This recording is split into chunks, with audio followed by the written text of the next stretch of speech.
अनंतबल केवली के द्वारा धर्मोपदेश 14वां पर्व कथा। अथानंतर जो इंद्र के समान शोभा का धारक था, जिसका मन भोगों में मूड रहता था, जिसे इच्छानुसार कार्यों की प्राप्ति होती थी तथा जिसकी क्रियाएं शत्रुओं को प्राप्त होना कठिन था, ऐसा रावण एक समय मेरु पर्वत पर गया था।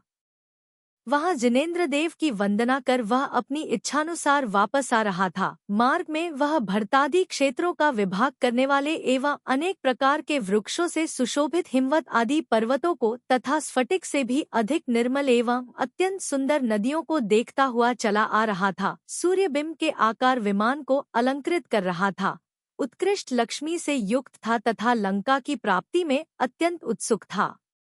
अचानक ही उसने जोरदार कोमल शब्द सुना, जिसे सुनकर वह अत्यंत क्षुभित हो गया। उसने शीघ्र ही मारीच से पूछा भी, अरे मारीच, मारीच, यह महाशब्द कहाँ से आ रहा है और दिशाएं सुवर्ण के समान लाल पीली क्यों हो रही हैं? तब मारीच ने कहा कि हे देव, किसी महामुनि के महाकल्याणक में सम्मिलित होने के लिए यह देवों का आगमन हो रहा है। संतोष से भरे एवं नाना प्रकार से गमन करने वाले देवों का यह संसारव्यापी प्रशस्त शब्द सुनाई दे रहा है। ये दिशाएं उन्हीं के मुकुट आदि की किरणों से व्याप्त होकर कुसुम रंग की देदीप्यमान कांति को धारण कर रही हैं।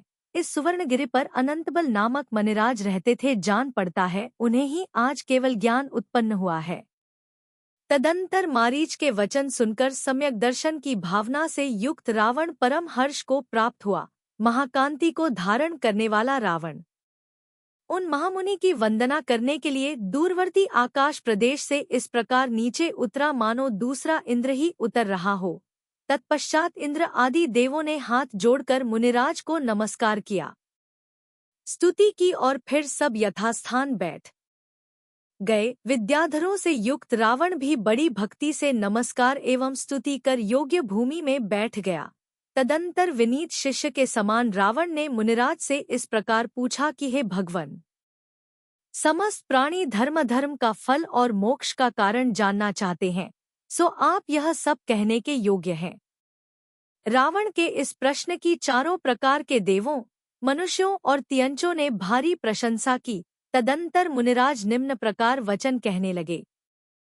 उनके वे वचन निपुणता से युक्त थे, शुद्ध थे, महार्थ से भरे थे, परिमित अक्षरों से सहित थे, अखंडनीय थे और सर्वहितकारी तथा प्रिय थे। उन्होंने कहा कि अनादिकाल से बंधे हुए ज्ञानावरणादि 8 कर्मों से जिसकी आत्मीय शक्ति छिप गयो है, ऐसा यह प्राणी निरंतर भ्रमण कर रहा है। अनेक लक्ष्य योनियों में नाना इंद्रियों से उत्पन्न होने वाले सुख दुख का सदा अनुभव करता रहता है। कर्मों का जब जैसा तोत्र मंद या मध्यम उदय आता है, वैसा रागी, द्वेषी अथवा मोही होता हुआ कुम्हार के चक्र के समान चतुर्गति में घूमता रहता है। यह जीव अत्यंत दुर्लभ मनुष्य पर्याय को भी प्राप्त कर लेता है, फिर भी ज्ञानावरण कर्म के कारण आत्महित को नहीं समझ पाता है। रसना और स्पर्शन इंद्रिय के वशीभूत हुए प्राणी अत्यंत निंदित कार्य करके पाप के भार से इतने वजनदार हो जाते हैं कि वे अनेक साधनों से उत्पन्न महादुख देने वाले नरकों में उस प्रकार जा पड़ते हैं जिस प्रकार की पानी में पत्थर पड़ जाते हैं, डूब जाते हैं। जिनके मन की सभी निंदा करते हैं, ऐसे कितने ही मनुष्य धनादि से प्रेरित होकर माता, पिता, भाई, पुत्री, पत्नी, मित्रजन, गर्भस्थ बालक, वृद्ध, तरुण एवं स्त्रियों को मार डालते हैं तथा कितने ही महादुष्ट मनुष्य मनुष्यों, पक्षियों और हरिणों की हत्या करते हैं। जिनका चित्त धर्म से च्युत है, ऐसे कितने ही दुर्बुद्धि मनुष्य स्थलचारी एवं जलचारी जीवों को मारकर भयंकर वेदना वाले नरक में पड़ते हैं। मधुमक्खियों का घात करने वाले तथा वन में आग लगाने वाले दुष्ट चांडाल, निरंतर हिंसा में तत्पर रहने वाले पापी कहार और नीच शिकारी, झूठ वचन बोलने में आसक्त एवं पराया धन हरण करने में उद्यत प्राणी शरणहित हो भयंकर नरक में पड़ते हैं। जो मनुष्य जिस जिस प्रकार से मांस भक्षण करते हैं, नरक में दूसरे प्राणी उसी प्रकार से उनका भक्षण करते हैं। जो मनुष्य बेहद भारी परिग्रह से सहित है, बेहद बड़े आरंभ करते हैं और तीव्र संकल्प विकल्प करते हैं, वे चिरकाल तक नरक में वास करते हैं। जो साधुओं से द्वेष रखते हैं, पापी हैं, मिथ्यादर्शन से सहित हैं एवं रौद्रध्यान से जिनका मरण होता है वे निश्चय ही नरक में जाते हैं। ऐसे जीव नरकों में कुल्हाड़ियों, तलवारों, चक्रों, करोंटों तथा अन्य अनेक प्रकार के शस्त्रों से चीरे जाते हैं। तीक्ष्ण चोंचों वाले पक्षी उन्हें चूंधते हैं। सिंह, व्याघ्र, कुत्ते, सर्प, अष्टापद, बिच्छू, भेड़िया तथा विक्रिया से बने हुए विविध प्रकार के प्राणी उन्हें बहुत भारी दुहक पहुंचाते हैं। जो शब्द आदि विषयों में अत्यंत आसक्ति करते हैं, ऐसे मायावी जीव तिर्यंच गति को प्राप्त होते हैं। उस तिर्यंच गति में जीव एक दूसरे को मार डालते हैं। मनुष्य विविध प्रकार के शस्त्रों से उनका घात करते हैं तथा स्वयं भार ढोना एवं दोहा जाना आदि कार्यों से महादुहक पाते हैं। संसार के संकट में भ्रमण करता हुआ यह जीव स्थल में, जल में, पहाड़ पर, वृक्ष पर और अन्यान्य सघन स्थानों में सोया है। यह जीव अनादि काल से एकेंद्रिय, द्विंद्रिय, त्रिंद्रिय, चतुरिंद्रिय और पंचेंद्रियों में उत्पन्न होता हुआ जन्म मरण कर रहा है। ऐसा तिलमात्र भी स्थान बाकी नहीं है जहाँ संसार रूपी भंवर में पड़े हुए इस जीव ने जन्म और मरण प्राप्त न किया हो। यदि कोई प्राणी मृदुता और सरलता से सहित होते हैं तथा स्वभाव से ही संतोष प्राप्त करते हैं तो वे मनुष्य गति को प्राप्त होते हैं। मनुष्य गति में भी मोही जीव परम सुख के कारणभूत कल्याण मार्ग को छोड़कर क्षणिक सुख के लिए पाप करते हैं। अपने पूर्वोपार्जित कर्मों के अनुसार कोई आय होते हैं और कोई म्लेच्छ होते हैं, कोई धनाढ्य होते हैं और कोई अत्यंत दरिद्र होते हैं। कर्मों से घिरे कितने ही प्राणी सैकड़ों मनोरथ करते हुए दूसरे के घरों में बड़ी कठिनाई से समय बिताते हैं। कोई धनाढ्य होकर भी कुरूप होते हैं, कोई रूपवान होकर भी निर्धन रहते हैं, कोई दीर्घायु होते हैं और कोई अल्पायु होते हैं। कोई सबको प्रिय तथा यश के धारक होते हैं, कोई अत्यंत अप्रिय होते हैं, कोई आज्ञा देते हैं और कोई उस आज्ञा का पालन करते हैं। कोई रण में प्रवेश करते हैं, कोई पानी में गोता लगाते हैं, कोई विदेश में जाते हैं और कोई खेती आदि करते हैं। इस प्रकार मनुष्य गति में भी सुख और दुख की विचित्रता देखी जाती है। वास्तव में तो सब दुहक ही है, सुख तो कल्पना मात्र है। कोई जीव सराग संयम तथा संयमासंयम के धारक होते हैं, कोई अकाम निर्जरा करते हैं और कोई बाल तप करते हैं। ऐसे जीव भवनवासी, व्यंतर, ज्योतिषी और वैमानिक इन चार भेदों से युक्त देव गति में उत्पन्न होते हैं। सो वहाँ भी कितने ही महधियों के धारक होते हैं और कितने ही अल्प रिद्धियों के धारक स्थिति, कांति, प्रभाव, बुद्धि, सुख, लेशा, अभिमान और मान के अनुसार वे पुनः कर्मों का बंध कर चतुर्गति रूप संसार में निरंतर भ्रमण करते रहते हैं। जिस प्रकार अर्घट की घड़ी निरंतर घूमती रहती है, इसी प्रकार ये प्राणी भी निरंतर घूमते रहते हैं। यह जीव अशुभ संकल्प से दुहक पाता है, शुभ संकल्प से सुख पाता है और अष्टकों के क्षय से मोक्ष प्राप्त करता है। पात्र की विशेषता से अनेक रूपता को प्राप्त हुए जीव दान के प्रभाव से भोग भूमियों में भोगों को प्राप्त होते हैं। जो प्राणी हिंसा से विरत, परिग्रह से रहित और रागद्वेष से शून्य है, उन्हें जिनेंद्र भगवान ने उत्तम पात्र कहा है। जो तप से रहित होकर भी सम्यक दर्शन से शुद्ध है, ऐसा पात्र भी प्रशंसनीय है, क्योंकि उससे मिथ्यादृष्टि दाता के शरीर की शुद्धि होती है। जो आपत्तियों से रक्षा करे वह पात्र कहलाता है। पातीति पात्रम, इस प्रकार पात्र शब्द का निरुक्त्यर्थ है।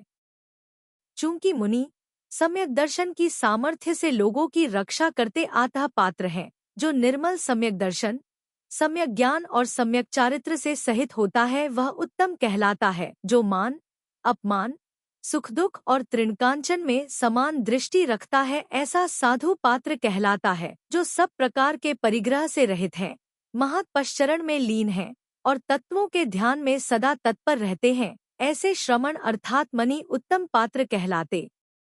उन मुनियों के लिए अपनी सामर्थ्य के अनुसार भावपूर्वक जो भी अन्न, पान, औषधि अथवा उपयोग में आने वाले पीछी, कमंड, डलों आदि अन्य पदार्थ दिए जाते हैं, वे महाफल प्रदान करते हैं। जिस प्रकार उत्तम क्षेत्र में बोया हुआ बीज अत्यधिक संपदा प्रदान करता है, उसी प्रकार उत्तम पात्र के लिए शुद्ध हृदय से दिया हुआ दान अत्यधिक संपदा प्रदान करता है। जो रागद्वेष आदि दोषों से युक्त है वह पात्र नहीं है और न वह इच्छित फल ही देता है, अतः उसके फल का विचार करना दूर की बात है।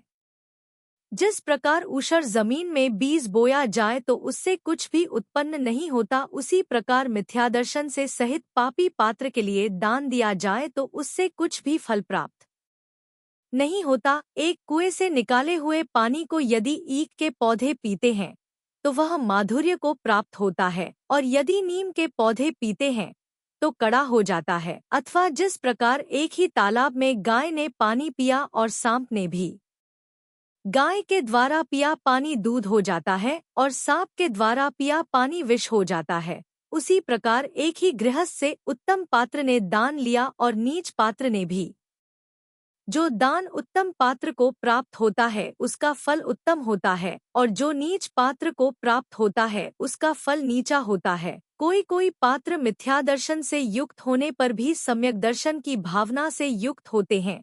ऐसे पात्रों के लिए भाव से जो दान दिया जाता है उसका फल शुभ शुभ अर्थात मिश्रित प्रकार का होता है। दीन तथा अंधे आदि मनुष्यों के लिए करुणा दान कहा गया है, और उससे यद्यपि फल की भी प्राप्ति होती है पर वह फल उत्तम फल नहीं कहा जाता। सभी वेशधारी प्रयत्नपूर्वक अपने अनुकूल धर्म का उपदेश देते हैं, पर उत्तम हृदय के धारक मनुष्यों को विशेषकर उसकी परीक्षा करनी चाहिए।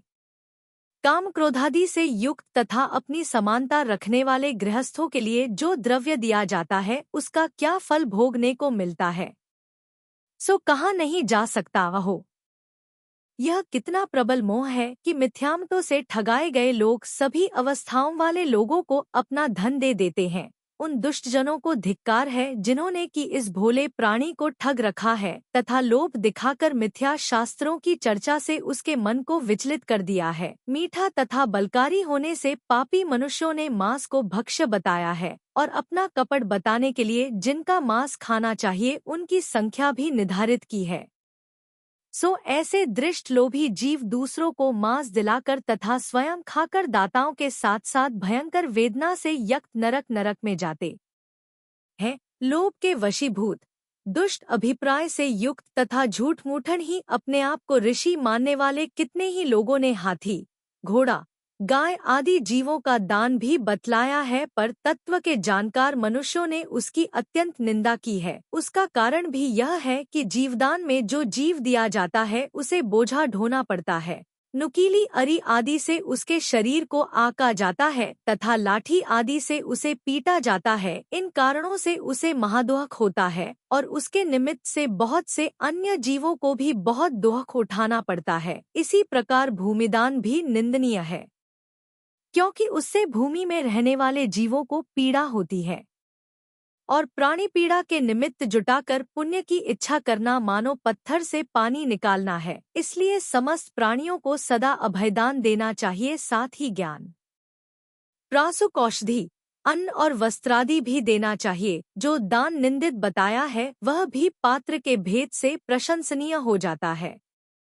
जिस प्रकार की शुक्ति, सीप के द्वारा पिया हुआ पानी निश्चय से मोती हो जाता है, पशु तथा भूमि का दान यद्यपि निंदित दान है, फिर भी यदि वह जिन प्रतिमा आदि को उद्देश्य कर दिया जाता है तो वह दीर्घ काल तक स्थिर रहने वाले उत्कृष्ट भोग प्रदान करता है। भीतर का संकल्प ही पुण्य पाप का कारण है। उसके बिना बाह्य में दान देना पर्वत के शिखर पर वर्षा करने के समान है। इसलिए वितराग सर्वज्ञ जिनेंद्र देव का ध्यान कर जो दान दिया जाता है उसका फल कहने के लिए कौन समर्थ है। जिनेंद्र के सिवाय जो अन्य देव हैं वे द्वेषी, रागी तथा मोही हैं, क्योंकि वे शस्त्र लिए रहते हैं, इससे द्वेषी सिद्ध होते हैं, और स्त्री साथ में रखते हैं तथा आभूषण धारण करते हैं, इससे रागी सिद्ध होते हैं। रागद्वेष के द्वारा उनके मोह का भी अनुमान हो जाता है, क्योंकि मोह रागद्वेष का कारण है। इस प्रकार रागद्वेष और मोह ये तीन दोष उनमें सिद्ध हो गए, बाकी अन्य दोष इन्हीं के रूपांतर हैं। लोक में जो कुछ मनुष्य देव के रूप में प्रसिद्ध हैं वे साधारण जन के समान ही भोजन के पात्र हैं, अर्थात भोजन करते हैं, कषाय से युक्त हैं और अवसर पर आंशिक कामादि का सेवन करते हैं, सो ऐसे देव दान के पात्र कैसे की हो सकते हैं? वे कितनी ही बातों में, जबकि अपने भक्त जनों से गए गुजरे अथवा उनके समान ही है, तब उन्हें उत्तम फल कैसे की दे सकते हैं? यद्यपि वर्तमान में उनके शुभ कर्मों का उदय देखा जाता है, तो भी उनसे अन्य दुखी मनुष्यों को मोक्ष की प्राप्ति कैसे की हो सकती है? ऐसे कुदेवों से मोक्ष की इच्छा करना बालू की मुट्ठी पेरकर तेल प्राप्त करने की इच्छा के समान है अथवा अग्नि की सेवा से प्यास नष्ट करने की इच्छा के तुल्य है। यदि एक लंगड़ा मनुष्य दूसरे लंगड़े मनुष्य को देशांतर में ले जा सकता हो, तो इन देवों से दूसरे दुखी जीवों को भी फल की प्राप्ति हो सकती है। जब इन देवों की यह बात है, तब पाप कार्य करने वाले उनके भक्तों की बात तो दूर ही रही, उनमें सत्पात्रता किसी तरह सिद्ध नहीं हो सकती। लोभ से प्रेरित हुए पापी जन यज्ञ में प्रवृत्त होते हैं और लोग ऐसा करने वालों को दक्षिणा आदि के रूप में धन देते हैं, सो यह निर्दोष कैसे की हो सकता है? इसलिए जिनेंद्र देव को उद्देश्य कर जो दान दिया जाता है वही सर्वदोष रहित है और वही महाफल प्रदान करता है। धर्म तो व्यापार के समान है। जिस प्रकार व्यापार में सदा हीनाधिकता का विचार किया जाता है, उसी प्रकार धर्म में भी सदा हीनाधिकता का विचार रखना चाहिए, अर्थात हानिलाभ पर दृष्टि रखना चाहिए। जिस धर्म में पुण्य की अधिकता हो और पाप की न्यूनता हो, गृहस्थ उसे स्वीकृत कर सकता है, क्योंकि अधिक वस्तु के द्वारा हीन वस्तु का पराभव हो जाता है। जिस प्रकार विष का एक कण तालाब में पहुंचकर पूरे तालाब को दूषित नहीं कर सकता, उसी प्रकार जिन धर्मानुकूल आचरण करने वाले पुरुष से जो थोड़ी हिंसा होती है, वह उसे दूषित नहीं कर सकती। उसकी वह अल्प हिंसा व्यर्थ रहती है। इसलिए भक्ति में तत्पर रहने वाले कुशल मनुष्यों को जिन मंदिर आदि बनवाना चाहिए और माला, धूप, दीप आदि सब की व्यवस्था करनी चाहिए। जिनेंद्र भगवान को उद्देश्य कर जो दान दिया जाता है, उसके फलस्वरूप जीव स्वर्ग तथा मनुष्यलोक संबंधी उत्तमोत्तम भोग प्राप्त करते हैं। सन्मार्ग में प्रयाण करने वाले मुनि आदि के लिए जो यथायोग्य दान दिया जाता है, वह उत्कृष्ट भोग प्रदान करता है। इस प्रकार यही दान गुणों का पात्र है। इसलिए सामर्थ्य के अनुसार भक्तिपूर्वक सम्यक दृष्टि पुरुषों के लिए जो दान देता है, उसी का दान एक दान है। बाकी तो चोरों को धन लुटाना है। केवल ज्ञान के साम्राज्य पद पर स्थित है। ध्यान के प्रभाव से जब केवल ज्ञान की प्राप्ति हो चुकती है, तभी यह जीव निर्वाण को प्राप्त होता है। जिनके समस्त कर्म नष्ट हो चुकते हैं, जो सर्व प्रकार की बाधाओं से परे हो जाते हैं, जो अनंत सुख से संपन्न रहते हैं, अनंत ज्ञान और अनंत दर्शन जिनकी आत्मा में प्रकाशमान रहते हैं, जिनके तीनों प्रकार के शरीर नष्ट हो जाते हैं, निश्चय से जो अपने स्वभाव में ही स्थित रहते हैं और व्यवहार से लोक शिखर पर विराजमान हैं, जो पुनरागमन से रहित हैं और जिनका स्वरूप शब्दों द्वारा नहीं कहा जा सकता, वे सिद्ध भगवान हैं। लोभ रूपी पवन से बने दुहख रूपी अग्नि के बीच में पड़े पापी जीव पुण्य रूपी जल के बिना निरंतर क्लेश भोगते रहते हैं।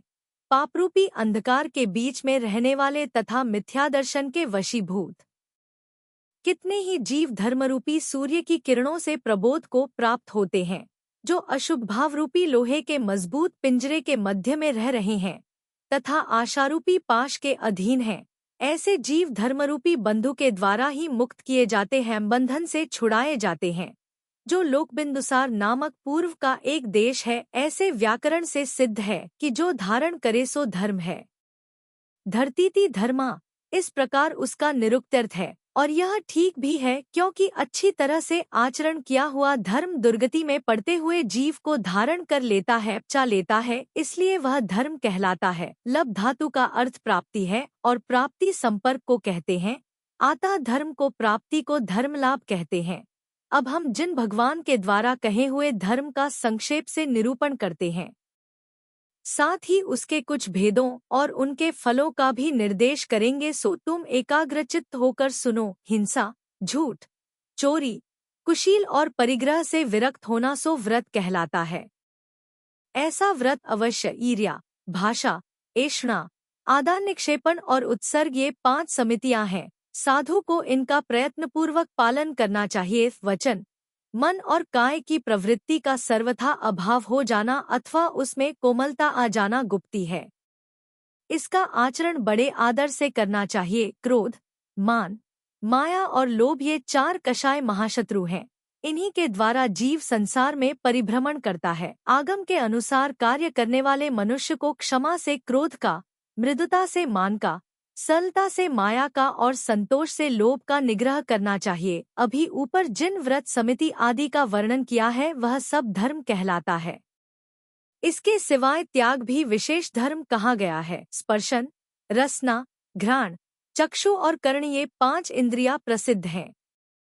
इनका जीतना धर्म कहलाता है। उपवास, अवमौदर्य, वृत्ति प्रसंख्यान, रस परित्याग, विविक्त शय्यासन और कायक्लेश ये 6 बाह्य तप हैं।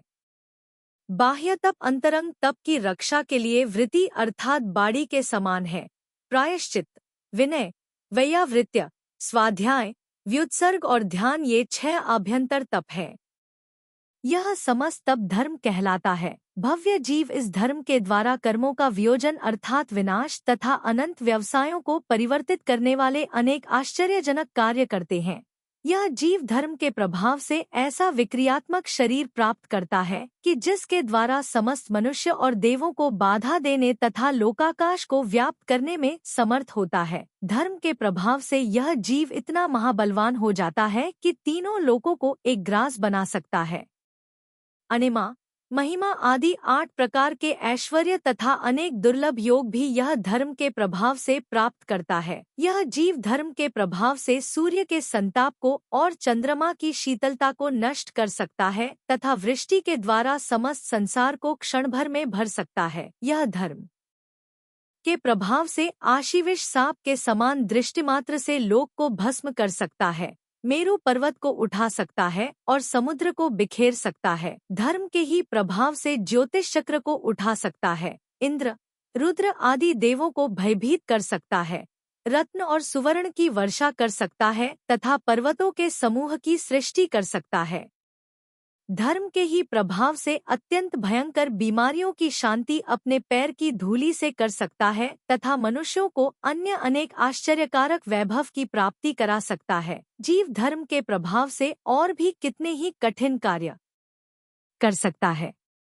यथार्थ में धर्म के लिए कोई भी कार्य असाध्य नहीं है। जो जीव धर्म पूर्वक मरण करते हैं वे ज्योतिष चक्र को उल्लंघन कर गुणों के निवासभूत सौधर्मादि स्वर्गों में उत्पन्न होते हैं। धर्म का उपार्जन कर कितने ही सामानिक देव होते हैं, कितने ही इंद्र होते हैं और कितने ही अहमिंद्र बनते हैं। धर्म के प्रभाव से जीव उन महलों में उत्पन्न होते हैं जो कि स्वर्ण, स्फटिक और वैडूर्य मणिमय खंभों के समूह से निर्मित होते हैं, जिनकी स्वर्णादि निर्मित दीवालें सदा देदीप्यमान रहती हैं, जो अत्यंत ऊंचे और अनेक भूमियों, खंड, डों से युक्त होते हैं, जिनके फर्श पद्मराग, दधिराग तथा मधुराग आदि विचित्र विचित्र मणियों से बने होते हैं, जिनमें मोतियों की मालाएं लटकती रहती हैं, जो झरोखों से सुशोभित होते हैं, जिनके किनारों पर हरिण, चमरी गाय, सिंह, हाथी तथा अन्यान्य जीवों के सुंदर सुंदर चित्र चित्रित रहते हैं। ऐसी वेदिकाओं से जो अलंकृत होते हैं, जो चंद्रशाला आदि से सहित होते हैं, ध्वजाओं और मालाओं से अलंकृत रहते हैं तथा जिनकी कक्षाओं में मनोहारी शय्याएं और आसन बिछे रहते हैं। धर्म धारण करने वाले लोग ऐसे विमान आदि स्थानों में उत्पन्न न होते हैं, जो वादित्र आदि संगीत के साधनों से युक्त रहते हैं, इच्छानुसार जिनमें गमन होता है, जो उत्तम परिकर से सहित होते हैं, कमल आदि प्रसाधन सामग्री से युक्त रहते हैं और अपनी प्रभा से सूर्य की दीप्ति और चंद्रमा की कांति को तिरस्कृत करते रहते हैं। धर्म के प्रभाव से प्राणियों को देव भवनों में ऐसा वैक्रियक शरीर प्राप्त होता है जो कि सुखमय निद्रा के दूर होने पर जागृत हुए के समान जान पड़ता है, जिसकी इंद्रियां अत्यंत निर्मल होती हैं, जो तत्काल उदित समान देदीप्यमान होता है, जो कांति से चंद्रमा की तुलना प्राप्त करता है, रज, पसीना तथा बीमारी से रहित होता है, अत्यंत सुगंधित, निर्मल और कोमल होता है, उत्कृष्ट लक्ष्मी से युक्त, नयनाभिराम और उत्पाद जन्म से उत्पन्न होता है। इसके सिवाय अपनी कांति के समूह से दिगंतराल को आच्छादित करने वाले आभूषण भी प्राप्त होते हैं। धर्म के प्रभाव से स्वर्ग में ऐसी अप्सराएं प्राप्त होती हैं जिनके की चरणों का स्पर्शन कमलदल के समान कोमल होता है, जिनके नख अत्यंत कांतिमान होते हैं, जिनके लाल लाल वस्त्रों के अंचल नूपुरों में उलझते रहते हैं, जिनकी जंघाएं केले के स्तंभ के समान स्निग्ध स्पर्श से युक्त होती हैं, जिनके घुटने मांसपेशियों में अंतर्निहित रहते हैं, जिनके स्थूल नितंब मेखलाओं से सुशोभित होते हैं, जिनकी चाल हाथों की चाल के समान मस्ती से भरी रहती है, जो सूक्ष्म त्रिवली से युक्त मध्यभाग से सुशोभित होती है, जिनके स्तनों के मंडल नवीन उदित चंद्रमा के समान होते हैं, जिनको रत्नावली की कांति से सदा चांदनी छिटकती रहती है, जो मालती के समान कोमल और पतली भुजारूपी लताओं को धारण करती हैं, जिनके हाथ महामूल्य मणियों की खनकती हुई चूड़ियों से सदा युक्त रहते हैं, अशोक पल्लव के समान कोमलता धारण करने वाली जिनकी अंगुलियों से मानो कांति चूती रहती है, जिनके कंठ शंख के समान होते हैं, जिनके ओठ दांतों की कांति से आच्छादित रहते हैं, जिनके कपोल रूपी निर्मल दर्पणों का समस्त भाग लावण्य से संलिप्त रहता है, जिनके नयनांत को सघन कांति सदा कर्णाभरण की शोभा बढ़ाया करती है, मोतियों से व्याप्त पद्मराग मणि जिनकी मांग को अलंकृत करते रहते हैं, जिनके केशों के समूह भ्रमर के समान काले, सूक्ष्म और अत्यंत कोमल हैं, जिनके शरीर का स्पर्श मृणाल के समान कोमल है, जिनकी आवाज अत्यंत मधुर है, जो सब प्रकार का उपचार जानती है, जिनकी समस्त क्रियाएं अत्यंत मनोहर हैं, जिनके श्वासोच्छ्वास की सुगंधी नंदनवन की सुगंधी के समान है, जो अभिप्राय के समझने में कुशल, पंचेंद्रियों को सुख पहुंचाने वाली और इच्छानुसार रूप को धारण करने वाली है। देव लोग उन अप्सराओं के साथ जहां संकल्प मात्र से ही समस्त उपकरण उपस्थित हो जाते हैं, ऐसा विषयजन्य विशाल सुख भोगते हैं, अथवा मनुष्य लोक में जो सुख प्राप्त होता है, जिनेंद्र देव ने उस सब को धर्म का फल कहा है। ऊर्ज, मध्य और अधोलोक में उपभोक्ताओं को जो भी सुख नाम का पदार्थ प्राप्त होता है, वह सब धर्म से ही उत्पन्न होता है। दान देने वाले, उपभोग करने वाले एवं मर्यादा स्थापित करने वाले मनुष्य की जो हजारों मनुष्यों के झुंड रक्षा करते हैं, वह सब धर्म से उत्पन्न हुआ फल समझना चाहिए। मनोहर आभूषण धारण करने वाले हजारों देवों पर इंद्र जो शासन करता है, वह धर्म से उत्पन्न हुआ फल है। सम्यक दर्शनादि रत्नत्रय से युक्त जो पुरुष मोहरूपी शत्रु को नष्ट कर मोक्षस्थान प्राप्त करते हैं, वह शुद्ध धर्म का फल है। मनुष्य जन्म के बिना अन्यत्र वह धर्म प्राप्त नहीं हो सकता, इसलिए मनुष्य भव की प्राप्ति सब भवों में श्रेष्ठ है। जिस प्रकार मनुष्यों में राजा, मृगों में सिंह और पक्षियों में गरुड़ श्रेष्ठ है, उसी प्रकार सब भवों में मनुष्य भव श्रेष्ठ है। तीनों लोकों में श्रेष्ठ एवं समस्त इंद्रियों को सुख देने वाला धर्म मनुष्य शरीर में ही किया जाता है, इसलिए मनुष्य देह ही सर्वश्रेष्ठ है। जिस प्रकार तृणों में धान, वृक्षों में चंदन और पत्थरों में रत्न श्रेष्ठ है, उसी प्रकार सब भवों में मनुष्य भव श्रेष्ठ है। हजारों उत्सर्पिणियों में भ्रमण करने के बाद यह जीव किसी तरह मनुष्य जन्म प्राप्त करता है और नहीं भी प्राप्त करता है। क्लेशों से छुटकारा देने वाले उस मनुष्य जन्म को पाकर जो मनुष्य धर्म नहीं करता है, वह पुनः दुर्गतियों को प्राप्त होता है। जिस प्रकार समुद्र के पानी में गिरा महामूल्य रत्न दुर्लभ हो जाता है, उसी प्रकार नष्ट हुए मनुष्य जन्म का पुनः पाना भी दुर्लभ है। इसी मनुष्य पर्याय में यथायोग्य धर्म कर प्राणी स्वर्गादिक में समस्त फल प्राप्त करते हैं। सर्वज्ञ देव के द्वारा कहे हुए इस उपदेश को सुनकर भानुकर्ण बहुत ही हर्षित हुआ। उसके नेत्र कमल के समान विकसित हो गए। उसने भक्तिपूर्वक प्रणाम कर तथा हाथ जोड़कर पूछा कि हे भगवान, अभी जो उपदेश प्राप्त हुआ है उससे मुझे तृप्ति नहीं हुई है, अतः भेद प्रभेद के द्वारा धर्म का निरूपण कीजिए। तब अनंतबल केवली कहने लगे कि अच्छा, धर्म का विशेष वर्णन सुनो, जिसके प्रभाव से भव्य प्राणी संसार से मुक्त हो जाते हैं। महाव्रत और अनुव्रत के भेद से धर्म दो प्रकार का कहा गया है। उनमें से पहला अर्थात महाव्रत गृहत्यागी मुनियों के होता है और दूसरा अर्थात अनुव्रत संसारवर्ती गृहस्थों के होता है। अब मैं समस्त परिग्रहों से रहित महान आत्मा के धारी मुनियों का वह चरित्र कहता हूँ, जो कि पापों को नष्ट करने में समर्थ है। समस्त पदार्थों को जानने वाले मुनि सुव्रतनाथ तीर्थंकर के तीर्थ में ऐसे कितने ही महापुरुष हैं, जो जन्म मरण संबंधी महाभय से युक्त हैं। ये मनुष्य पर्याय को एरंड वृक्ष के समान निहसार जानकर परिग्रह से रहित हो मुनिपद को प्राप्त हुए हैं। वे साधु सदा पंच महाव्रतों में लीन रहते हैं और शरीर त्याग पर्यंत तत्वज्ञान के प्राप्त करने में तत्पर होते हैं। शुद्ध हृदय को धारण करने वाले ये धैर्यशालो मुनि 5 समितियों और 3 गुप्तियों में सदा लीन रहते हैं। अहिंसा, सत्य, अचौर्य और आगमानुमोदित ब्रह्मचर्य उन्हीं के होता है जिनके की परिग्रह का आलंबन नहीं होता। जो बुद्धिमान जन अपने शरीर में भी राग नहीं करते हैं और सूर्यास्त हो जाने पर यत्नपूर्वक विश्राम करते हैं, उनके परिग्रह क्या हो सकता है? अर्थात कुछ नहीं। मुनि पाप उपार्जन करने वाले बालाग्रमात्र परिग्रह से रहित होते हैं तथा अत्यंत धीरवीर और सिंह के समान पराक्रमी होते हैं। ये वायु के समान सब प्रकार के प्रतिबंध से रहित होते हैं। पक्षियों के तो परिग्रह हो सकता है, पर मुनियों के रंजमात्र भी परिग्रह नहीं होता। ये आकाश के समान मल के संसर्ग से रहित होते हैं। इनकी चेष्टाएं अत्यंत प्रशंसनीय होती हैं।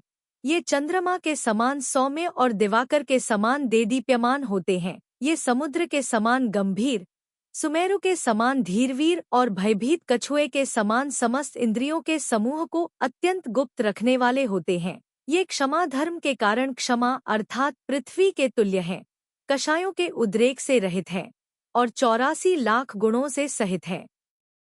जिनेंद्र प्रतिपादित शील के 18 लाख भेदों से सहित हैं, तपरूपी विभूति से अत्यंत संपन्न हैं तथा मुक्ति की इच्छा करने में सदा तत्पर रहते हैं। ये मुनि जिनेंद्र निरूपित पदार्थों में लीन रहते हैं, अन्य धर्मों के भी अच्छे जानकार होते हैं, श्रुतरूपी सागर के पारगामी और यम के धारी होते हैं। ये मुनि अनेक नियमों के करने वाले, उद्दंडता से रहित, नाना रिद्धियों से संपन्न और महामंगलमय शरीर के धारक होते हैं। इस तरह जो पूर्वोक्त गुणों को धारण करने वाले हैं, समस्त जगत के आभरण हैं और जिनके कर्म क्षीण हो गए हैं, ऐसे मुनि उत्तम देव पद को प्राप्त होते हैं।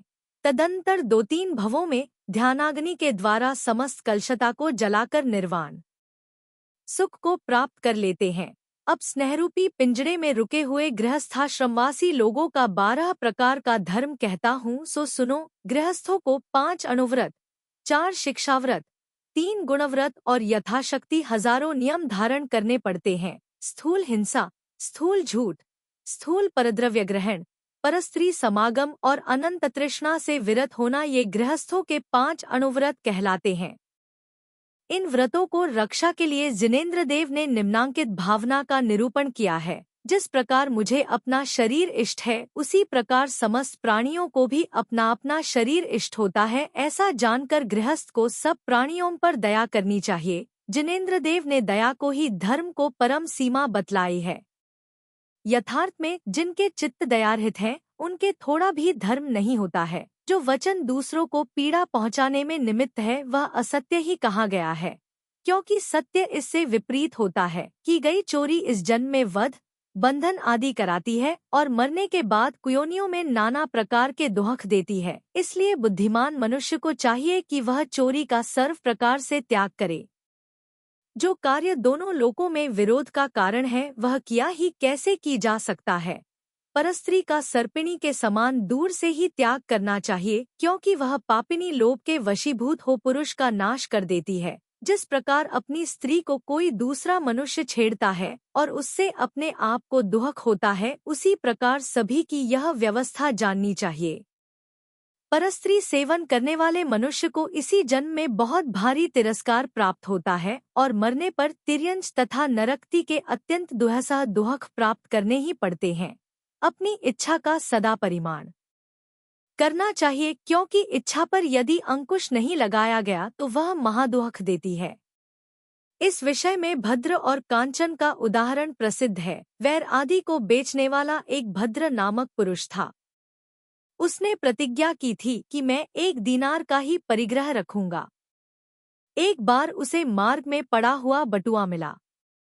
उस बटुए में यद्यपि बहुत दीनारें रखी थी, पर भद्र ने अपनी प्रतिज्ञा का ध्यान कर कुतूहलवश उनमें से 1 दीनार निकाल ली। शेष बटुआ वहीं छोड़ दिया।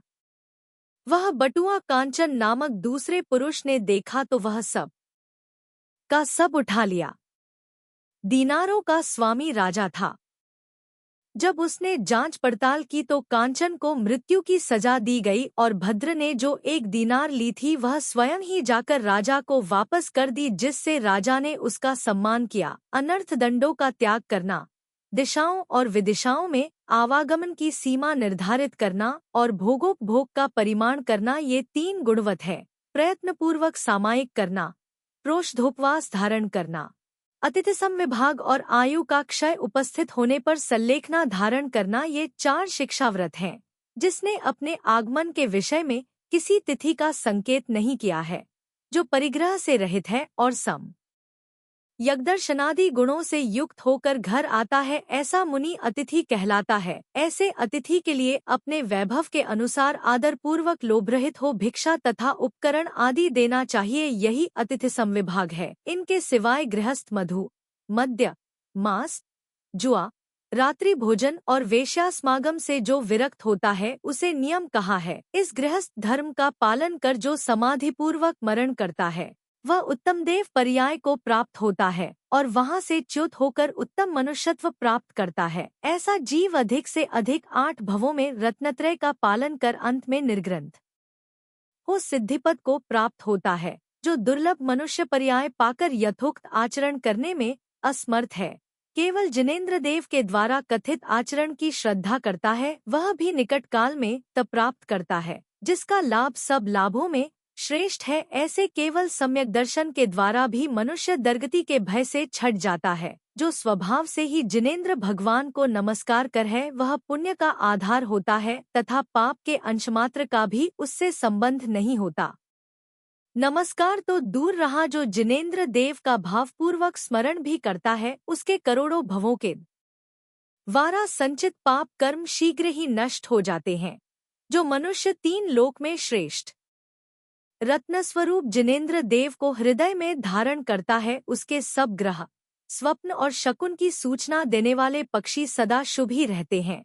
जो मनुष्य अहंते नमः, अहंत के लिए नमस्कार हो, इस वचन का भावपूर्वक उच्चारण करता है उसके समस्त कर्म शीघ्र ही नष्ट हो जाते हैं, इसमें संशय नहीं है। जिनेंद्र चंद्र की कथारूपी किरणों के समागम से भव्य जीव का निर्मल हृदय रूपी कुमुद शीघ्र ही प्रफुल्ल अवस्था को प्राप्त होता है।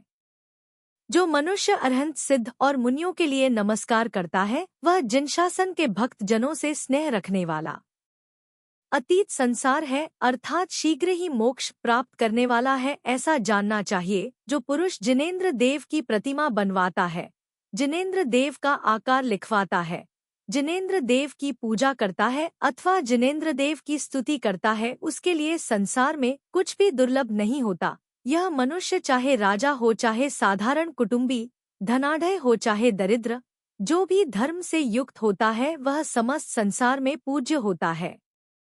जो महाविनय से संपन्न तथा कार्य और अकार्य के विचार में निपुण हैं, वे धर्म के समागम से गृहस्थों में प्रधान होते हैं। जो मनुष्य मधु, मांस और मदिरा आदि का उपयोग नहीं करते हैं, वे गृहस्थों के आभूषण पद पर स्थित हैं, अर्थात गृहस्थों के आभूषण हैं। जो शंका, कांक्षा और विचिकित्सा से रहित हैं, जिनकी आत्मा अन्य दृष्टियों को प्रशंसा से दूर है और जो अन्य शासन संबंधी स्तवन से वर्जित है, वे गृहस्थों में प्रधान पद को प्राप्त हैं। जो उत्तम वस्त्र का धारक है, जिसके शरीर से सुगंधी निकल रही है, जिसका दर्शन सबको प्रिय लगता है, नगर की स्त्रियां जिसकी प्रशंसा कर रही हैं, जो पृथ्वी को देखता हुआ चलता है, जिसने सब विकार छोड़ दिए हैं, जो उत्तम भावना से युक्त है और अच्छे कार्यों के करने में तत्पर है, ऐसा होता हुआ जो जिनेंद्र देव की वंदना के लिए जाता है उसे अनंत पुण्य प्राप्त होता है। जो परद्रव्य को तृण के समान, परपुरुष को अपने समान और परस्त्री को माता के समान देखते हैं, वे धन्य हैं। मैं दीक्षा लेकर पृथ्वी पर कब विहार करूंगा और कब कर्मों को नष्ट कर सिद्धालय में पहुंचूंगा। जो निर्मल चित्त का धारी मनुष्य प्रतिदिन ऐसा विचार करता है, कम भयभीत होकर ही मानो उसकी संगति नहीं करते। कोई कोई गृहस्थ प्राणी 7-8 भवों में मोक्ष प्राप्त कर लेते हैं और उत्तम हृदय को धारण करने वाले कितने ही मनुष्य तीक्ष्ण तप कर 2-3 भव में ही मुक्त हो जाते हैं। मध्यम भव्य प्राणी शीघ्र ही महान आनंद अर्थात मोक्ष प्राप्त कर लेते हैं, पर जो असमर्थ हैं, किंत मार्ग को जानते हैं, वे कुछ विश्राम करने के बाद महाआनंद प्राप्त कर पाते हैं। जो मनुष्य मार्ग को न जानकर दिन में 100 योजन तक गमन करता है, वह भटकता ही रहता है तथा चिरकाल तक भी इष्ट स्थान को नहीं प्राप्त कर सकता है। जिनका श्रद्धान मिथ्या है, ऐसे लोग उग्र तपश्चरण करते हुए भी जन्म मरण से रहित पद नहीं प्राप्त कर पाते हैं। जो मोक्षमार्ग अर्थात रत्नत्रय से भ्रष्ट हैं, वे मोहरूपी अंधकार से आच्छादित तथा कषायरूपी सो से व्याप्त संसार रूपी अटवी में भटकते रहते हैं। जिसके न शील है, न सम्यक्त्व है और न उत्तम त्याग ही है, उसका संसार सागर से संतरण किस प्रकार हो सकता है। विंध्याचल के जिस प्रवाह में पहाड़ के समान ऊंचे ऊंचे हाथी बह जाते हैं, उसमें बेचारे खरगोश तो निःसंदेह ही बह जाते हैं। जहाँ कुतीर्थ का उपदेश देने वाले कुगुरु भी जन्मजरा मृत्यु रूपी आवर्तों से युक्त संसार रूपी प्रवाह में चक्कर काटते हैं, वहाँ उनके भक्तों की कथा ही क्या है। जिस प्रकार पानी में पड़ी शिला को शिला ही तारने में समर्थ नहीं है, उसी प्रकार परिग्रही साधु शरणागत परिग्रही भक्तों को तारने में समर्थ नहीं है। जो तप के द्वारा पापों को जलाकर हल्के हो गए हैं, ऐसे तत्वज्ञ मनुष्य ही अपने उपदेश से दूसरों को तारने में समर्थ होते हैं। जो यह मनुष्य क्षेत्र है, सो भयंकर संसार सागर में मानो उत्तम रत्नद्वीप है। इसकी प्राप्ति बड़े दुहक से होती है। इस रत्नद्वीप में आकर बुद्धिमान मनुष्य को अवश्य ही नियम रूपी रत्न ग्रहण करना चाहिए, क्योंकि वर्तमान शरीर छोड़कर पर्यायांतर में अवश्य ही जाना होगा। इस संसार में जो विषयों के लिए धर्मरूपी रत्नों का चूर्ण करता है, वह वैसा ही है जैसा कि कोई सूत प्राप्त करने के लिए मणियों का चूर्ण करता है। शरीरादि अनित्य है, कोई किसी का शरण नहीं है। शरीर अशुचि है, शरीर रूपी पिंजरे से आत्मा पृथक है, यह अकेला ही सुख दुख भोगता है। संसार के स्वरूप का चिंतन करना, लोक की विचित्रता का विचार करना, आश्रव के दुर्गुणों का ध्यान करना, संवर की महिमा का चिंतन करना, पूर्वबद्ध कर्मों की निर्जरा का उपाय सोचना, बोधि अर्थात रत्नत्रय की दुर्लभता का विचार करना और धर्म का माहात्म्य सोचना। जिनेंद्र भगवान ने ये 12 भावनाएं कही हैं, सो इन्हें सदा हृदय में धारण करना चाहिए। जो अपनी शक्ति के अनुसार जैसे धर्म का सेवन करता है, वह देवादि गतियों में उसका वैसा ही फल भोगता है। इस प्रकार उपदेश देते हुए अनंत बल केवलों से भानुकरण ने पूछा कि हे नाथ, मैं अब नियम तथा उसके भेदों को जानना चाहता हूँ। इसके उत्तर में भगवान ने कहा कि हे भानुकरण, ध्यान देकर अवधारण करो। नियम और तप ये 2 पदार्थ पृथक पृथक नहीं है। जो मनुष्य नियम से युक्त है, वह शक्ति के अनुसार तपस्वी कहलाता है। इसलिए बुद्धिमान मनुष्य को सब प्रकार से नियम अथवा तप में प्रवृत्त रहना चाहिए। बुद्धिमान मनुष्यों को थोड़ा थोड़ा भी पुण्य का संचय करना चाहिए, क्योंकि एक एक बूंद के पड़ने से समुद्र तक बहने वाली बड़ी बड़ी नदियां बन जाती हैं। जो दिन में एक मुहूर्त के लिए भी भोजन का त्याग करता है, उसे 1 महीने में उपवास के समान फल प्राप्त होता है। संकल्प मात्र से प्राप्त होने वाले उत्कृष्ट भोगों का उपभोग करते हुए इस जीव को कम से कम 10,000 वर्ष तो लगते ही हैं। और जो जैन धर्म की श्रद्धा करता हुआ पूर्व प्रतिपादित व्रतादि धारण करता है, उस महात्मा का स्वर्ग में कम से कम 1 पल्य प्रमाण काल बीतता है। वहाँ से च्युत होकर वह मनुष्य गति में उस प्रकार उत्तम भोग प्राप्त करता है, जिस प्रकार तापसवंश में उत्पन्न हुई उपवना ने प्राप्त किए थे। एक उपवना नाम की दुहखिनी कन्या थी, जो भाई बंधुओं से रहित थी और बेर आदि खाकर अपनी जीविका करती थी। एक बार उसने मुहूर्त भर के लिए आहार का त्याग किया।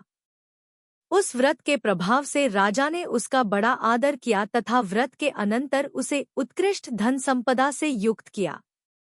इस घटना से उसका मन धर्म में अत्यंत उत्साहित हो गया। जो मनुष्य निरंतर जिनेंद्र भगवान के वचनों का पालन करता है, वह परलोक में निर्बाध सुख का उपभोग करता है। जो प्रतिदिन 2 मुहूर्त के लिए आहार का त्याग करता है, उसे महीने में 2 उपवास का फल प्राप्त होता है। इस प्रकार जो एक एक मुहूर्त बढ़ाता हुआ 30 मुहूर्त तक के लिए आहार का त्याग करता है, उसे 3-4 आदि उपवासों का फल प्राप्त होता है। तेला आदि उपवासों में भी इसी तरह मुहूर्त की योजना कर लेनी चाहिए। जो अधिक काल के लिए त्याग होता है उसका कारण के अनुसार अधिक फल कहना चाहिए। प्राणी स्वर्ग में इस नियम का फल प्राप्त कर मनुष्यों में उत्पन्न होते हैं और वहां अद्भुत चेष्टाओं के धारक होते हैं। स्वर्ग में फल भोगने से जो पुण्य शेष बचता है उसके फलस्वरूप वे स्त्रियों के पति होते हैं, जिनका की शरीर लावण्य रूपी पंख से लिप्त रहता है तथा जो मन को हरण करने वाले हावभाव विभ्रम किया करती हैं। नियम वाली स्त्रियां भी स्वर्ग से चयकर मनुष्य भव में आती हैं और महापुरुषों के द्वारा सेवनीय होती हुई लक्ष्मी की समानता प्राप्त करती हैं। जो सूर्यास्त होने पर अन्न का त्याग करता है उस सम्यक दृष्टि को भी विशेष अभ्युदय की प्राप्ति होती है।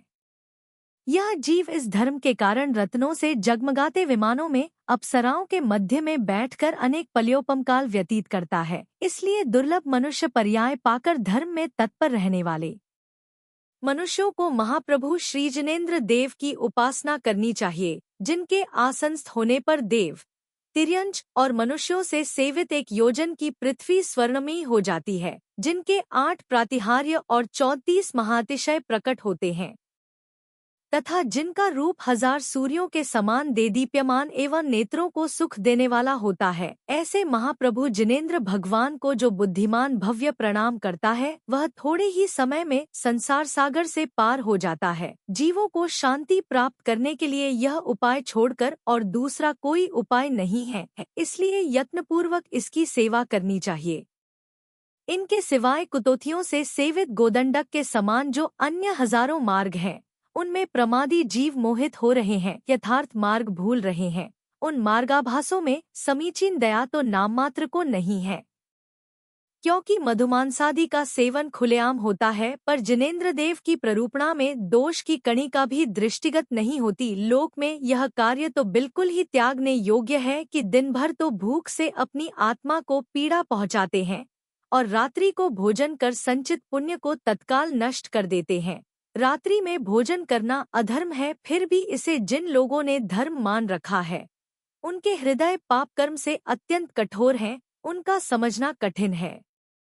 सूर्य के अदृश्य हो जाने पर जो लंपटी पापी मनुष्य भोजन करता है वह दुर्गति को नहीं समझता, जिसके नेत्र अंधकार के पटल से आच्छादित है और बुद्धि पाप से लिप्त है। ऐसे पापी प्राणी रात के समय मक्खी, कीड़े तथा बाल आदि हानिकारक पदार्थ खा जाते हैं।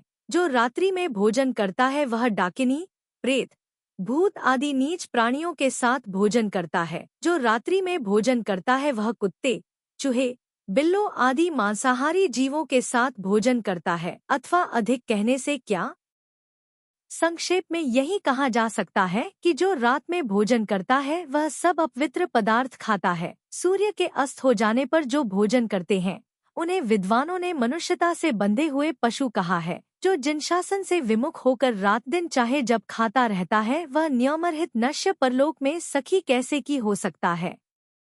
जो पापी मनुष्य दयारहित होकर जिनेंद्र देव को निंदा करता है वह अन्य शरीर में जाकर दुर्गंधित मुखवाला होता है, अर्थात परभव में उसके मुख से दुर्गंध आती है। जो मनुष्य मांस, मद्य, रात्रि भोजन, चोरी और परखों का सेवन करता है वह अपने दोनों भवों को नष्ट करता है। जो मनुष्य रात्रि में भोजन करता है वह परभव में अल्पायु, निर्धन, रोगी और सुखरहित अर्थात दुखी होता है। रात्रि में भोजन करने से यह जीव दीर्घ काल तक निरंतर जन्म मरण प्राप्त करता रहता है और गर्भवास में दुख से पकता रहता है। रात्रि में भोजन करने वाला मिथ्यादृष्टि पुरुष शूकर, भेड़िया, बिलाव, हंस तथा कौआ आदि योनियों में दीर्घ काल तक उत्पन्न होता रहता है। जो दुर्बुद्धि रात्रि में भोजन करता है वह हजारों उत्सर्पिणी अवसर्पिणी काल तक कुयोनियों में दुख उठाता रहता है। जो जैन धर्म पाकर उसके नियमों में अटल रहता है वह समस्त पापों को जलाकर उत्तम स्थान को प्राप्त होता है। रत्नत्रय के धारक तथा अनुव्रतों का पालन करने में तत्पर भव्य जीव सूर्योदय होने पर ही निर्दोष आहार ग्रहण करते हैं। जो दयालु मनुष्य रात्रि में भोजन नहीं करते वे पापहीन मनुष्य स्वर्ग में विमानों के अधिपति होकर उत्कृष्ट भोग प्राप्त करते हैं। वहां से च्युत होकर तथा उत्तम मनुष्य पर्याय पाकर चक्रवर्ती आदि के विभव से प्राप्त होने वाले सख का उपभोग करते हैं। शब चेष्टाओं के धारक पुरुष सौधर्मादि स्वर्गों में मन में विचार आते ही उपस्थित होने वाले उत्कृष्ट भोगों तथा अनिमामहिमा आदि 8 सिद्धियों को प्राप्त होते हैं। दिन में भोजन करने से मनुष्य जगत का हित करने वाले महामंत्री, राजा, पीठमर्द तथा सर्व लोकप्रिय व्यक्ति होते हैं। धनवान, गुणवान, रूपवान, दीर्घायुष्क, रत्नत्रय से युक्त तथा प्रधान पद पर आसीन व्यक्ति भी दिन में भोजन करने से ही होते हैं। जिनका तेज युद्ध में असह्य है, जो नगर आदि के अधिपति हैं, विचित्र वाहनों से सहित है तथा सामंतगण जिनका सत्कार करते हैं, ऐसे पुरुष भी दिन में भोजन करने से ही होते हैं। इतना ही नहीं, भवनेन्द्र, देवेंद्र, चक्रवर्ती और महालक्षणों से संपन्न व्यक्ति भी दिन में भोजन करने से ही होते हैं। जो रात्रि भोजन त्यागवत में उद्यत रहते हैं, वे सूर्य के समान प्रभावान, चंद्रमा के समान सौम्य और स्थायी भोगों से युक्त होते हैं। रात्रि में भोजन करने से स्त्रियां अनाथ, दुर्भाग्यशाली, माता पिता भाई से रहित तथा शोक और दारिद्र्य से युक्त होती है। जिनकी नाक चपटी है, जिनका देखना ग्लानि उत्पन्न करता है, जिनके नेत्र कीचड़ से युक्त हैं, जो अनेक दुष्ट लक्षणों से सहित हैं, जिनके शरीर से दुर्गंध आती रहती है, जिनके ओठ फटे और मोटे हैं, कान खड़े हैं, सिर के बाल पीले तथा चटके हैं, दांत तूंबड़ों के बीज के समान है और शरीर सफेद है, जो कानी, शिथिल तथा कांतिहीन है, रूप रहित है, जिनका चमक कठोर है, जो अनेक रोगों से युक्त तथा मलिन है, जिनके वस्त्र फटे हैं, जो गंदा भोजन खाकर जीवित रहती हैं और जिन्हें दूसरे की नौकरी करनी पड़ती है, ऐसी खिया रात्रि भोजन के ही पाप से होती है। रात्रि भोजन में तत्पर रहने वाली स्त्रियां बूढ़े नकटे और धन तथा भाई बंधुओं से रहित पति को प्राप्त होती हैं, जो दुख के भार से निरंतर आक्रांत रहती हैं, बाल अवस्था में ही विधवा हो जाती हैं, पानी, लकड़ी आदि ढोड़ो कर पेट भरती हैं, अपना पेट बड़ी कठिनाई से भर पाती हैं। सब लोग जिनका तिरस्कार करते हैं, जिनका चित्त वचन रूपी वसूला से नष्ट होता रहता है और जिनके शरीर में सैकड़ों घाव लगे रहते हैं, ऐसी स्त्रियां रात्रि भोजन के कारण ही होती हैं। जो स्त्रियां शांत चित्त, शील सहित मुनिजनों का हित करने वाली और रात्रि भोजन से विरत रहती हैं, वे स्वर्ग में यथेच्छ भोग प्राप्त करती हैं।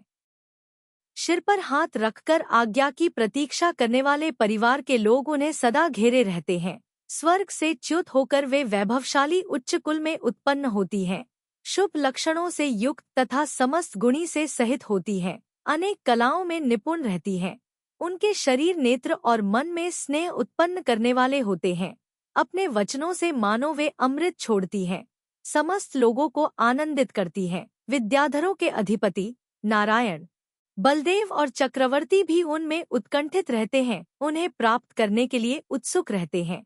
जिनके शरीर को कान ती बिजली तथा लाल कमल के समान मनोहारी है, जिनके सुंदर कुंडल सदा हिलते रहते हैं तथा राजाओं के साथ जिनके विवाह संबंध होते हैं, ऐसी स्त्रियां दिन में भोजन करने से ही होती हैं। जो दयावती स्त्रियां रात्रि में भोजन नहीं करती हैं, उन्हें सदा भृत्य जनों के द्वारा तैयार किया हुआ मनचाहा भोजन प्राप्त होता है। दिन में भोजन करने से स्त्रियां श्रीकांता, सुप्रभा, सुभद्रा और लक्ष्मी के समान कांतियुक्त होती हैं। इसलिए नर हो चाहे नारी, दोनों को अपना चित्त नियम में स्थिर कर अनेक दुहकों से सहित जो रात्रि भोजन है उसका त्याग करना चाहिए। इस प्रकार थोड़े ही प्रयास से जब सुख मिलता है तो उस प्रयास का निरंतर सेवन करो।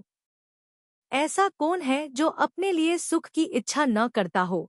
धर्म सुखोत्पत्ति का कारण है और अधर्म दुखोत्पत्ति का। ऐसा जानकर धर्म की सेवा करनी चाहिए और अधर्म का परित्याग। यह बात गोपालकों तक में प्रसिद्ध है कि धर्म से सुख होता है और अधर्म से दुख। धर्म का माहात्म्य देखो कि जिसके प्रभाव से प्राणी स्वर्ग से च्युत होकर मनुष्यों में उत्पन्न होते हैं और वहां महाभोगों से युक्त तथा मनोहर शरीर के धारक होते हैं। वे जल तथा स्थल में उत्पन्न हुए रत्नों के आधार होते हैं और उदासीन होने पर भी सदा सुखी रहते हैं। ऐसे मनुष्यों के वर्ण, वस्त्र तथा धान आदि के भंडारों की रक्षा हाथों में विविध प्रकार के शस्त्र धारण करने वाले लोग किया करते हैं। उन्हें अत्यधिक गाय, भैंस आदि पशु, हाथी, घोड़े, रथ, पयादे, देश, ग्राम, महल, नौकरों के समूह, विशाल लक्ष्मी और सिंहासन प्राप्त होते हैं। साथ ही जो मन और इंद्रियों के विषय उत्पन्न करने में समर्थ हैं, जिनकी चाल हंसी के समान विलासपूर्ण है, जिनका शरीर अत्यधिक सौंदर्य से युक्त है, जिनकी आवाज मीठी है, जिनके स्तन स्थूल हैं, जो अनेक शुभ लक्षणों से युक्त हैं, जो नेत्रों को पराधीन करने के लिए जाल के समान हैं, तथा जिनकी चेष्टाएं मनोहर हैं, ऐसी अनेक तरुण स्त्रियां और नाना अलंकार धारण करने वाली दासियां पुण्य के फलस्वरूप प्राप्त होती हैं।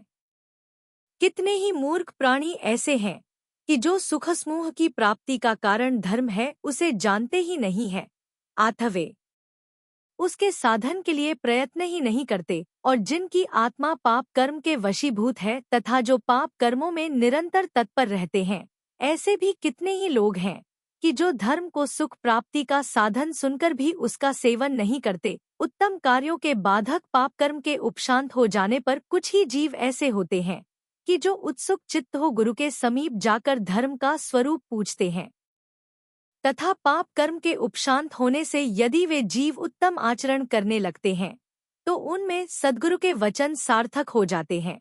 जो बुद्धिमान मनुष्य पाप का परित्याग कर इस नियम का पालन करते हैं, वे स्वर्ग में महागुणों के धारक होते हुए प्रथम अथवा द्वितीय होते हैं।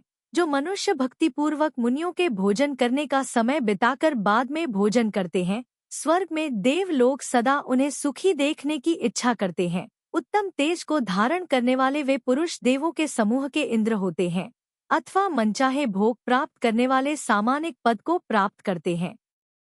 जिस प्रकार वट वृक्ष का छोटा सा बीज आगे चलकर ऊंचा वृक्ष हो जाता है, उसी प्रकार छोटा सा तप भी आगे चलकर महाभोग रूपी फल को धारण करता है।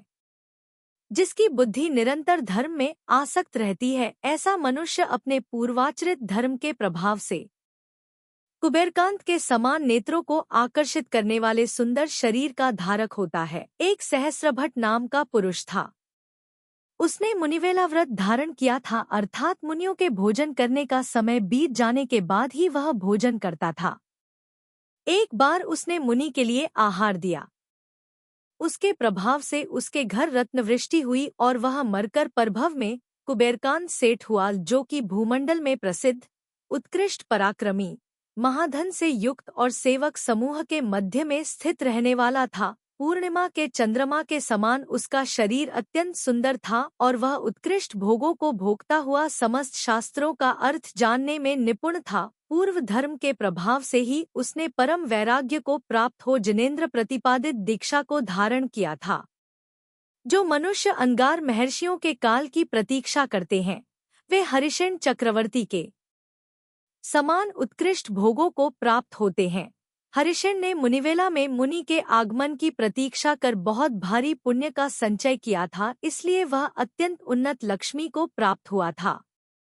शुद्ध सम्यक दर्शन को धारण करने वाले जो मनुष्य ध्यान की भावना से प्रेरित हो मुनि के समीप जाकर एक भक्त करते हैं, अर्थात एक बार भोजन करने का नियम लेते हैं और एक भक्त से हो समय पूरा कर मृत्यु को प्राप्त होते हैं, वे रत्नों को कांति से जगमगाते हुए विमानों में उत्पन्न होते हैं। शुद्ध हृदय को धारण करने वाले वे देव निरंतर प्रकाशित रहने वाले उन विमानों अप्सराओं के बीच बैठकर चिरकाल तक क्रीड़ा करते हैं, जो उत्तम हार धारण किए हुए हैं, जिनकी कलाइयों में उत्तम कड़े सुशोभित हैं, जो कमर में कटिसूत्र और सिर पर मुकुट धारण करते हैं, जिनके ऊपर छत्र फिरता है और पार्श्व में चमर ढोले जाते हैं, ऐसे देव एक भक्त व्रत के प्रभाव से होते हैं। जो महाव्रत धारण करने की भावना रखते हुए वर्तमान में अनुव्रत धारण करते हैं तथा शरीर को अनित्य समझकर जिनके हृदय अत्यंत शांत हो चुके हैं, ऐसे जो मनुष्य हृदयपूर्वक अष्टमी और चतुर्दशी के दिन उपवास करते हैं, वे स्वर्ग की दीर्घायु का बंध करते हैं। उनमें से कोई तो सौधर्मादि स्वर्गों में जन्म लेते हैं, कोई अहमिंद्र पद प्राप्त करते हैं और कोई विशुद्धता के कारण मोक्ष जाते हैं। जो निरंतर विनय से युक्त रहते हैं, गुण और शीलवत से सहित होते हैं तथा जिनका चित्त सदा तप में लगा रहता है, ऐसे मनुष्य निःसंदेह स्वर्ग जाते हैं। वहाँ इच्छानुसार भोग भोग कर मनुष्य होते हैं, बड़े भारी राज्य का उपभोग करते हैं और जैनमत को प्राप्त होते हैं। जैन मत को पाकर क्रमक्रम से मुनियों का चरित्र धारण करते हैं और उसके प्रभाव से सर्वकर्मरहित सिद्धों का निकेतन प्राप्त कर लेते हैं, जो प्रातःकाल, मध्याह्नकाल और सायंकाल, इन तीनों कालों में मन, वचन, काय से स्तुति कर जिन देव को नमस्कार करता है अर्थात त्रिकाल वंदना का नियम लेता है, वह सुमेरु पर्वत के समान मिथ्यामत रूपी वायु से सदा अक्षोभ्य रहता है, जो गुणरूपी अलंकारों से सुशोभित है तथा जिसका शरीर शीलवत रूपी चंदन से सुगंधित है। ऐसा वह पुरुष स्वर्ग में समस्त इंद्रियों को हरने वाले भोग भोगता है। तदंतर मनुष्य और देव इन दो शुभ गतियों में कुछ आवागमन कर सर्वकर्मरहित हो परम धाम मोक्ष को प्राप्त हो जाता है। चूंकि पंचेंद्रियों के विषय सब जीवों के द्वारा चिरकाल से अभ्यस्त हैं, इसलिए इनसे मोहित हुए प्राणी वृत्ति त्यागाखड़ी करने के लिए समर्थ नहीं हो पाते हैं।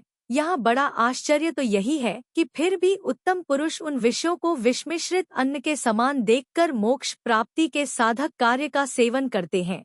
संसार में भ्रमण करने वाले सम्यकदृष्टि जीव को यदि एक ही वृत्ति आखड़ी प्राप्त हो जाती है तो वह मोक्ष का बीज हो जाती है। जिन प्राणियों के एक भी नियम नहीं है वे पशु हैं अथवा रस्सी से रहित, पक्ष में व्रतशील आदि गुणों से रहित, फूटे घड़े के समान है, गुण और व्रत से समृद्ध तथा नियमों का पालन करने वाला प्राणी यदि वह संसार से पार होने की इच्छा रखता है तो उसे प्रमादरहित होना चाहिए। जो बुद्धि के दरिद्र मनुष्य दुष्कर्म खोटे कार्य नहीं छोड़ते हैं, वे जन्मांध मनुष्यों के समान चिरकाल तक संसार रूपी अटवी में भटकते रहते हैं। तदंतर वहाँ जो भी तिर्यंच मनुष्य और देव विद्यमान थे वे उन अनंतबल केवली रूपी चंद्रमा के वचन रूपी किरणों के समागम से परम हर्ष को प्राप्त हुए। उनमें से कोई तो सम्यक दर्शन को प्राप्त हुए, कोई अनुव्रती हुए और कोई बलशाली महावतों के धारक हुए। अथानंतर धर्मरथ नामक मुनि ने रावण से कहा कि हे भव्य, अपनी शक्ति के अनुसार कोई नियम ले। ये मुनिराज धर्मरूपी रत्नों के द्वीप हैं, सो इनसे अधिक नहीं तो कम से कम एक ही नियम रूपी रत्न ग्रहण कर इस प्रकार चिंता के वशीभूत होकर क्यों बैठा है। निश्चय से त्याग महापुरुषों की बुद्धि के खेद का कारण नहीं है, अर्थात त्याग से महापुरुषों को खिन्नता नहीं होती प्रत्युत प्रसन्नता होती है। जिस प्रकार रत्नद्वीप में प्रविष्ट हुए पुरुष का चित्त यह लूं या यह लूं इस तरह चंचल होकर घूमता है, उसी प्रकार इस चारित्र रूपी द्वीप में प्रविष्ट हुए पुरुष का भी चित्त यह नियम लूं या यह नियम लूं इस तरह परम आकुलता को प्राप्त हो घूमता रहता है।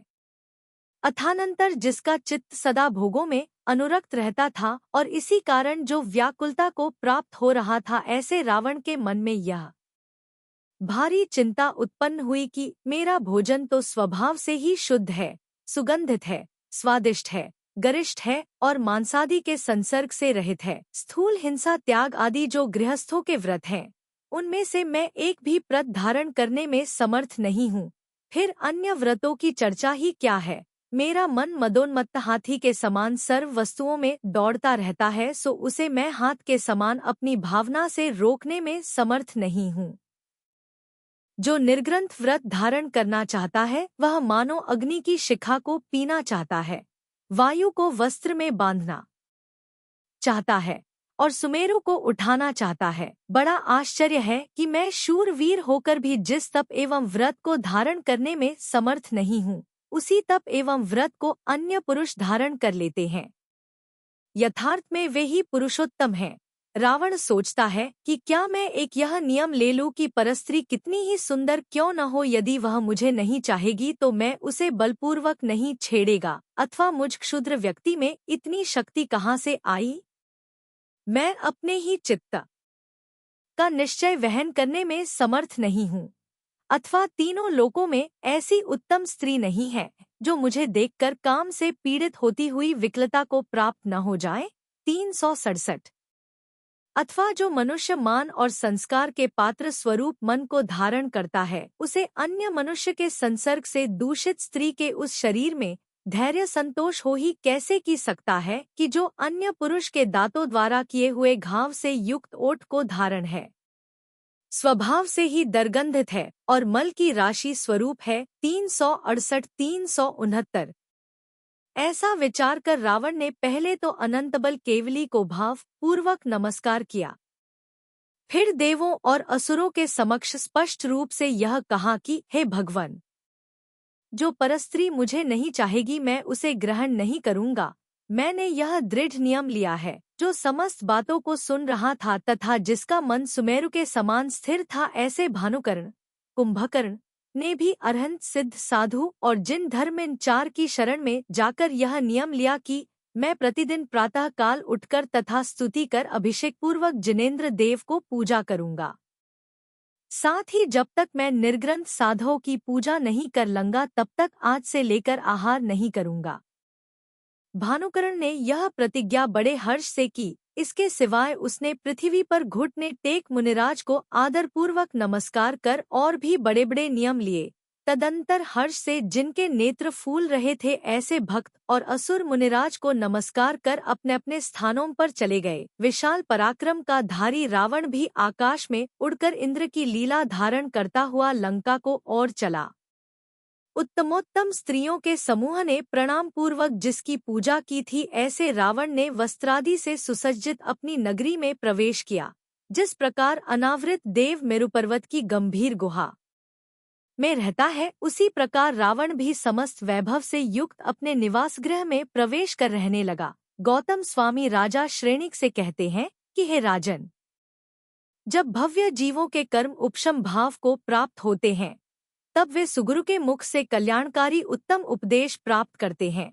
ऐसा जानकर हे प्रबुद्ध एवं उद्यमशील हृदय के धारक भव्यजनों, तुम लोग बार बार जिन धर्म के सुनने में तत्पर हो, क्योंकि जो उत्तम विनयपूर्वक धर्म श्रवण करते हैं उन्हें सूर्य के समान विपुल ज्ञान प्राप्त होता है। इस प्रकार आर्ष नाम से प्रसिद्ध रविशेणाचार्य के द्वारा कथित पद्मचरित में अनंतबल केवली के द्वारा धर्मोपदेश का निरूपण करने वाला 14वां पर्व समाप्त हुआ।